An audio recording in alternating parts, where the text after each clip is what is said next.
तुम ऐसा मान लो कि आज ही तुम्हारा अंत काल आ गया, सुधर जाओगे, पक्का सुधर जाओगे। जिस समय तुम्हें ये बात समझ में आ जाए कि अब तो मृत्यु नजदीक है, तो पाप में रति नहीं होगी। फिर लगेगा जीवन का सार क्या है, तो भगवान निश्चित आपको सत्संग सुनवा देंगे। जहां सत्संग सुने तो सार बात समझ में आ गई। भजन जीवन का सार है, निरंतर नाम जप करना, निरंतर भजन करना, जीवन मुक्त हो जाओगे। एक महात्मा बड़ी मस्ती से जा रहे थे, तो एक शराब पिए हुए बैठा था और पास में बोतल रखी हुई थी। उसने देखा कि ये भी मस्त और मैं भी मस्त। अरे महात्मा, तुम्हारी मस्ती से मेरी बड़ी मस्ती है।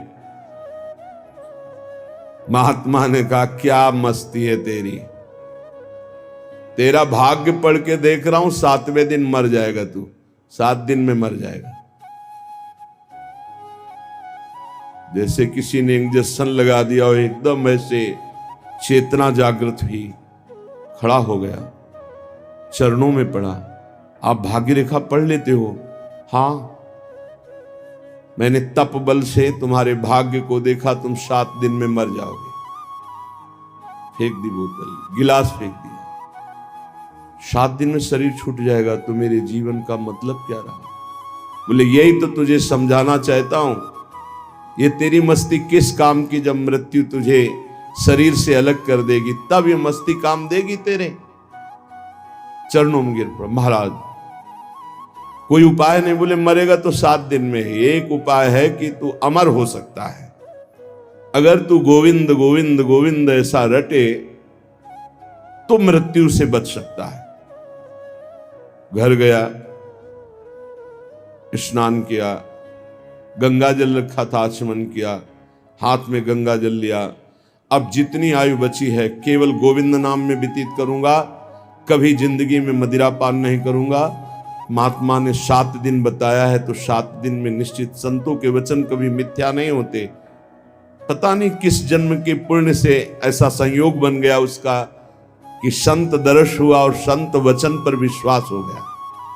अब शुरू हो गया, गोविंद गोविंद हरे मुरारे, गोविंद गोविंद मुकुंद कृष्ण, गोविंद गोविंद रथांग पाणे, गोविंद दामोदर माधवेति, गोविंद गोविंद गोविंद गोविंद गोविंद। एक दिन व्यतीत हुआ, ओ 6 दिन रह गए, गोविंद गोविंद गोविंद गोविंद गोविंद। 6 दिन व्यतीत हुए, न खाना न पीना, गोविंद गोविंद गोविंद गोविंद, आर्त भाव। 7वें दिन तो अश्रु चलने लगे। निरंतर भगवान के 6 दिन के चिंतन मात्र से हृदय पिघल गया, पाप सब भस्म हो गए। अब तो रो रो के पुकारने लगा, प्रभु मैं बहुत नीच पापी हूं, आज आपके पास आने वाला हूं, आप कृपा करो प्रभु, राधा राधा राधा। जैसे अपने लोग रटते नाम। 7वां दिन कमंडल लिए हुए, मंद मुस्कुराते हुए, फिर मस्ती से पता लगा लिया था कौन सा घर पहुंचे। वो आंख मूंदे, गोविंद गोविंद गोविंद गोविंद। वे बोले भैया आंख खोलो। उसने सोचा मृत्यु ने बोला क्या भैया, क्योंकि 7 दिन की बात थी। 7वें देखा तो महात्मा मस्त। उनका महाराज अब तुम मरने वाला हो। बोले नहीं, कहा था तुम अमर हो जाओगे। मरना तुम्हें 7 दिन में ही है। जो 7 दिन सप्ताह के हैं, किसी न किसी दिन में तुम्हारी मृत्यु, लेकिन अब तुम मरोगे नहीं, अब तुम अमर हो गए। क्योंकि भगवान नाम ये समस्त रोगों का, शोकों का, भयों का, चिंता का नाश कर देता है। उसी दिन से वो भगवत प्रेमी महात्मा बन गया। निरंतर अब जितना जीवन है नाम जप करते हुए भगवान को प्राप्त हुआ। श्रीपाद कह रहे, तुम्हें पता है देहिष्विनो, तुम्हारा देह ये जो है कब नष्ट हो जाएगा? कुछ पता नहीं। भूलो मत, ये अगर आपका स्वास्थ्य ठीक है ना, प्रमाद मत करो, खूब नाम जप कर लो, क्योंकि दिन नहीं रहा, रात आएगी, रात आएगी फिर दिन आएगा। ऐसे सुख दुख का चक्र चल रहा है। यदि आप भजन नहीं करोगे तो इस चक्र से मुक्त नहीं हो पाओगे। अपना अंतकाल आज ही मान लो कि निकट आ गया है और नियम लो कि आज से हम कभी पापाचरण नहीं करेंगे। पापाचरण करने के लिए हमको बहुत सावधानी, अगर उनको रोकना है, पापाचरण जो हम कर रहे हैं उनको रोकना है तो हमको बहुत सावधानी रखनी की। पहली बात, हमें आहार शुद्ध रखना है। ये जो मांस मछली शराब पीते हैं, गंदा भोजन करते हैं, इनके विवेक ही नहीं रह जाता कि किसे पाप कहते हैं और किसे पुण्य कहते हैं, क्या करना चाहिए क्या नहीं। कैसा कलेजा इनका कठोर हो जाता है, जीवों को कैसे त्रास देते हैं, कैसे कष्ट देते हैं, सिर्फ अपनी रसेंद्रियों पेट भरने के लिए दुर्गति का पक्का रास्ता तय करते हैं। ये जो मांस मछली ये सब जीव जंतुओं को भूनकर उबाल कर काट कर खाते, इनकी बड़ी दुर्गति होगी। जो मदिरा पीते हैं उनमें व्यभिचार दोष आ जाता है, क्रोध बढ़ जाता है, हिंसा करने में कोई उनको संकोच नहीं होता, बहुत बुद्धि भ्रष्ट कर देती। इसलिए मदिरा पान से बचे। अगर पापाचरण से बचना है तो पहले गंदा आहार गंदा पेय इसको रोके। जहां आपकी बुद्धि शुद्ध हुई तो वो आपको गलत मार्ग में जाने से बचा लेगी। अपवित्र बुद्धि सदैव गलत मार्ग की ही प्रेरणा करती रहती है। जहां गलत मार्ग की प्रेरणा करने वाली कुमति होती वहां विपत्ति, दुख, चिंता, शोक, डिप्रेशन ये सब भरा रहता है। जहां कुमति होती है वहां यही सब होता है और कुमति का विस्तार हो रहा है, कलयुग है।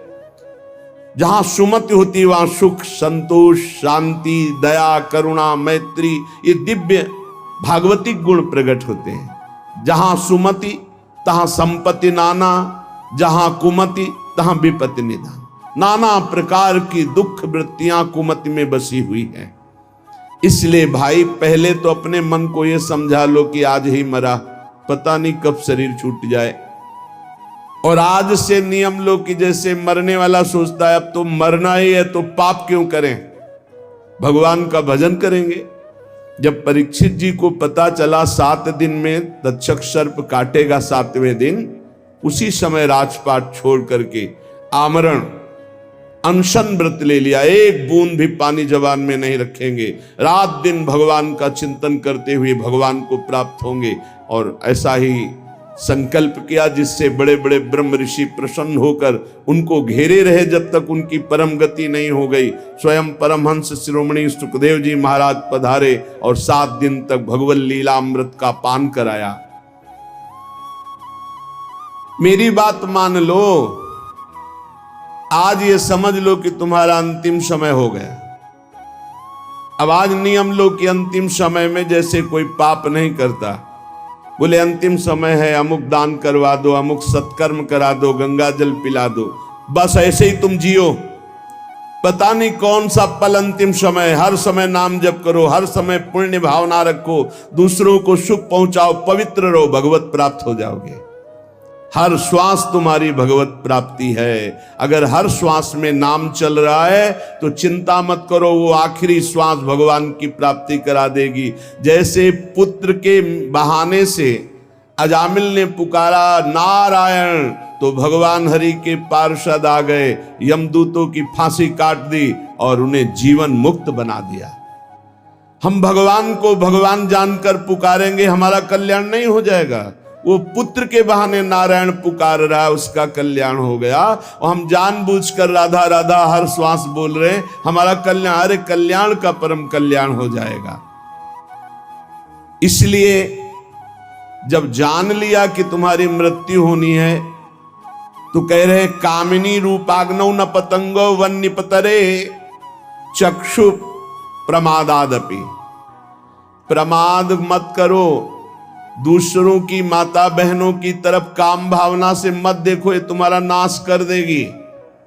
ये वृत्ति तुम्हारा नाश कर देगी, ये नरक ले जाने वाली है।